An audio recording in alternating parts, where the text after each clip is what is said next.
Le couple Emmanuel et Brigitte Macron connaît bien le Touquet. Et pour cause, la première dame s'y rend tous les étés depuis son enfance. Des vacances que racontent les journalistes Renaud Dely et Marie Huret dans leur livre Enquête les Macron du Touquet-Élysée-Plage sorti en 2020 aux éditions du Seuil. Les deux auteurs ont notamment interviewé Jean-Luc Vannegut de Zandhoven.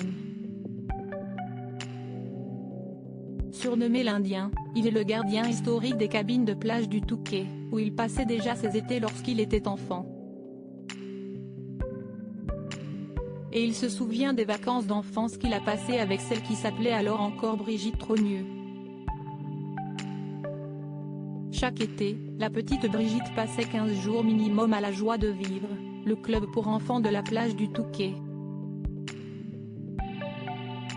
C'était comme une famille, résumait Jean-Luc Vannegut de Zandhoven dans Les Macron du Touquet-Élysée-Plage. Il y avait Brigitte, qui avait 2 ans de plus que moi. Le petit Michel Sardou, dont le père, Fernand, tournait le film Parsifal les Guêpes et le jeune Patrick Balkany, dont la mère jouait au casino.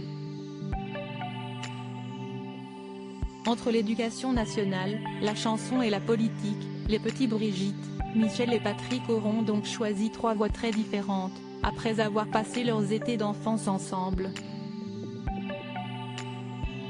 Brigitte Macron, ses plus beaux looks de 2022. Que fait Brigitte Macron pendant ses vacances? Aujourd'hui, Brigitte Macron se rend encore au Touquet avec son mari. Mais ce n'est pas là que le couple passe ses quelques jours de congés estivaux. Depuis son investiture en 2017, le président de la République et sa femme profitent chaque été du fort de Brégançon, et ce durant 3 semaines. Une tradition aux grandes dents de certains locaux et de certains touristes gênés par l'important dispositif de sécurité de ce lieu de villégiature accueillant les chefs d'État, comme un rituel depuis 1968. Lorsqu'elle se rend en ces lieux, perchée à 35 mètres de haut au-dessus des eaux varoises, Brigitte Macron passe ses journées à manœuvrer le scooter sous-marin électrique qu'elle s'est offert. Crédit photo, Gaillard Éric Poulabaca.